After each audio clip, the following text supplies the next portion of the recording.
Hello दोस्तों, आपका अपना YouTube चैनल श्रीनिधि एकेडमी आपका हार्दिक स्वागत करता है। मैं हूं जितेंद्र कुमार और आज की वीडियो में हम कक्षा 10 में फिजिक्स के पहले पार्ट प्रकाश का परावर्तन तथा अपवर्तन के एक बहुत ही महत्वपूर्ण टॉपिक पर बात करने जा रहे हैं। और आपका वो टॉपिक है 1/f बराबर 1/v प्लस 1/u पर आधारित प्रश्न। तो वीडियो में अंत तक बने रहिए।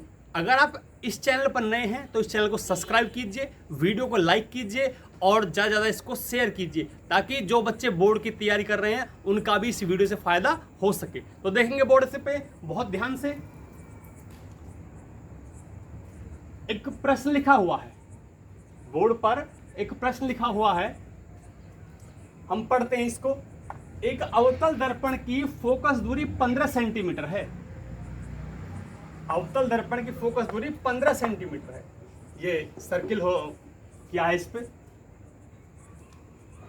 दर्पण से 30 सेंटीमीटर दूरी पर रखी, दर्पण से 30 सेंटीमीटर दूरी पर रखी 2 सेंटीमीटर लंबी वस्तु के प्रतिबिंब की स्थिति, आकार व प्रकृति ज्ञात कीजिए। तो सबसे पहले हमारा काम यह होता है कि हमें इसमें से क्या क्या चीज दी हुई है वो निकालनी है और हमको क्या ज्ञात करना है वो हमको निकालना है। कि जब तक हमको इन चीज़ों का पता नहीं होगा तो हम सूत्र में उन चीज़ों को कैसे रखेंगे और हमको क्या ज्ञात करना है वो हम कैसे निकालेंगे। ठीक है, तो सबसे पहले देखेंगे इसमें, देखें संख्या क्या क्या है, गौर करें। एक अवतल दर्पण की फोकस दूरी 15 सेंटीमीटर, सबसे पहली जो संख्या लिखी हुई है 15 सेंटीमीटर है और वो क्या है, वो फोकस दूरी है। तो फोकस दूरी क्या होती है, एफ होती है।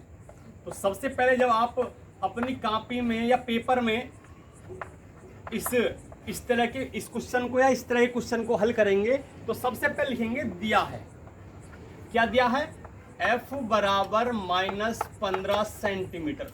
अवतल दर्पण के लिए जो फोकस दूरी ली जाती है वो माइनस में ली जाती है। ठीक है, अगली संख्या 30 सेंटीमीटर है। 30 सेंटीमीटर है क्या, दर्पण से 30 सेंटीमीटर दूरी पर रखी 2 सेंटीमीटर लंबी वस्तु। इसका मतलब है जो 30 सेंटीमीटर है ये दर्पण से वस्तु की दूरी है, दर्पण से वस्तु की दूरी है तो उसको यू कहेंगे। यू बराबर -30 सेंटीमीटर, u बराबर -30 सेंटीमीटर। आगे संख्या देखेंगे क्या दी हुई है, दूरी पर रखी 2 सेंटीमीटर लंबी वस्तु। ये वस्तु की लंबाई है, ये वस्तु की लंबाई है। ठीक है, तो इसको इस सवाल में हम O कहेंगे। O बराबर 2 सेंटीमीटर। बहुत सी किताबों में H भी दिया हुआ है। ठीक है, तो हम इसको O मान रहे हैं। O means object. ठीक है, जो ऑब्जेक्ट की लंबाई है वो 2 सेंटीमीटर है। वस्तु के प्रतिबिंब की स्थिति, आगे कोई संख्या नहीं दी हुई है, आगे क्या ज्ञात करना है ये दिया हुआ है। तो हमको ज्ञात क्या करना है ये देखेंगे, प्रतिबिंब की स्थिति, इसको V कहते हैं। ठीक है, तो दिया है हमें, ये दिया हुआ है और ज्ञात क्या करना है हमको, V बराबर ज्ञात करना है। और क्या ज्ञात करना है, आकार। तो आकार, प्रतिबिंब का आकार I कहेंगे, इमेज। ठीक है ना, इमेज जो अंग्रेजी में कहते हैं इसको, तो I बराबर ज्ञात करना है। और तीसरी चीज प्रकृति ज्ञात करनी है, जो आपका प्रतिबिंब बनेगा वो काल्पनिक बनेगा या वास्तविक, ये इसकी प्रकृति होती है। ठीक है, तो वास्तविक या काल्पनिक हमको बाद में पता पड़ेगी। ठीक है, तो सबसे पहले हमको ये 3 चीज दी हुई हैं और 2 चीज हमको ज्ञात करनी है। तो क्वेश्चन को सोल्व करते हैं, ध्यान से देखेंगे।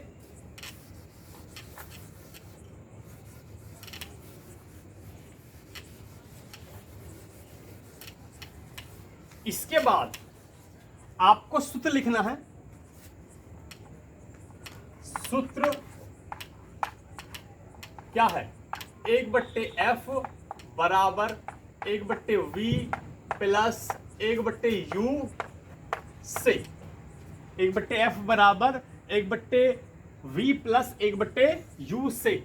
अब जो जो भी वैल्यू आपको दी हुई है उनको सूत्र में रख देंगे।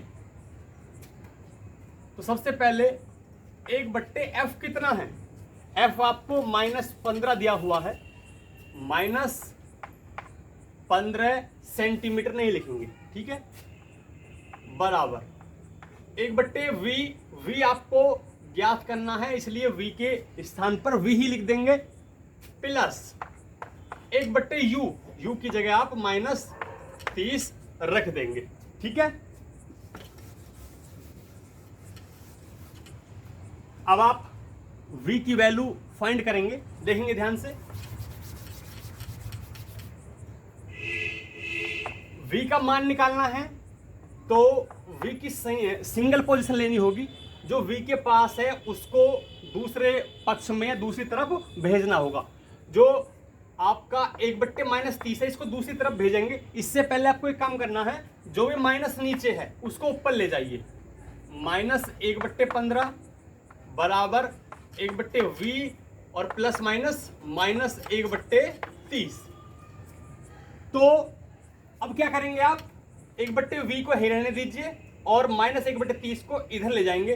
तो इधर क्या है, -1/15 है, तो -1/15 आपने अलग लिख दिया और 1/30 बराबर के दूसरी तरफ आएगा तो प्लस का हो जाएगा। ये जब माइनस का जो कोई भी संख्या है वो बराबर को पक्षांतर होता है उसका, तो उसका चिन्ह बदल जाता है, तो प्लस का 1/30 हो जाएगा। बराबर की जगह बराबर और 1/v की जगह 1/v, ठीक। अब क्या करेंगे आप,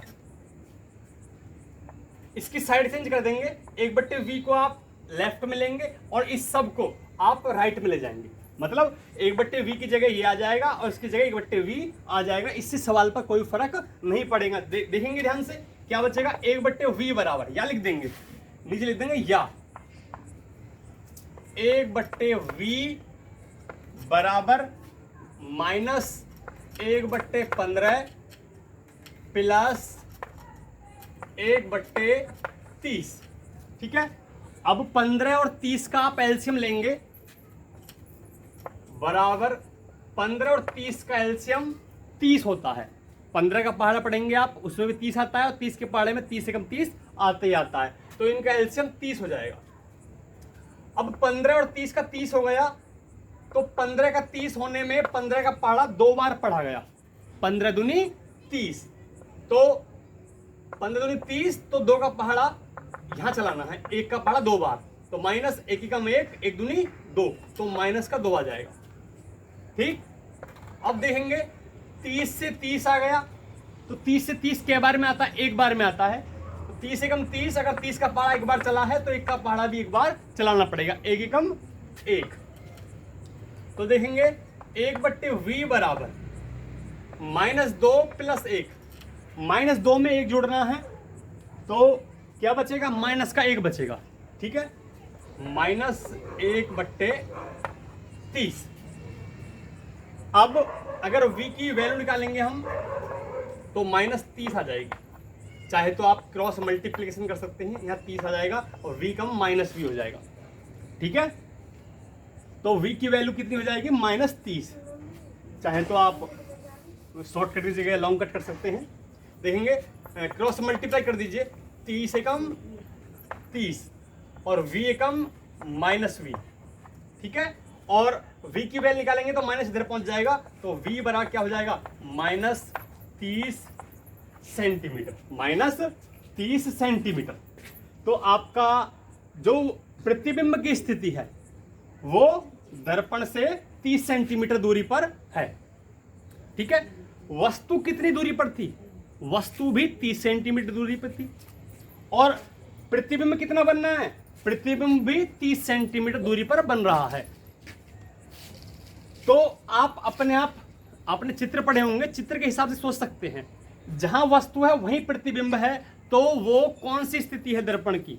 तो आप चित्र में देखेंगे तो वो स्थिति है जो वस्तु रखी है वो वक्रता केंद्र पर रखी है, सी पर रखी है, क्योंकि सी पर रखी वस्तु का प्रतिबिंब सी पर ही बनता है और वस्तु के बराबर बनता है, ठीक है ना, और वास्तविक में उल्टा होता है। तो प्रकृति निकल चुकी है, प्रकृति निकल चुकी है, क्योंकि अगर V माइनस में आया, अवतल दर्पण में V माइनस में आया है, तो जो प्रकृति है प्रतिबिंब की वो कौन सी है, वो वास्तविक है, ठीक है, और वास्तविक में उल्टा, ये इसकी प्रकृति है, ठीक है।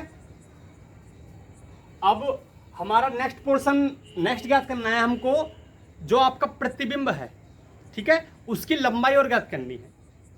जो वस्तु की लंबाई है 2 सेंटीमीटर दी हुई है, प्रतिबिंब की लंबाई हमको ज्ञात करनी है। तो इसका सूत्र क्या लगेगा, देखेंगे ध्यान से। इसके लिए आवर्धन का सूत्र लगता है, आवर्धन का सूत्र लगता है, देखेंगे। सूत्र तो पूरा ये होता है, m बराबर I बट्टे O बराबर माइनस V बट्टे U। ये आवर्धन का पूरा सूत्र होता है, क्योंकि m से कोई मतलब नहीं है, इसलिए m को यहां नहीं लिखेंगे। हमारा सूत्र बन जाएगा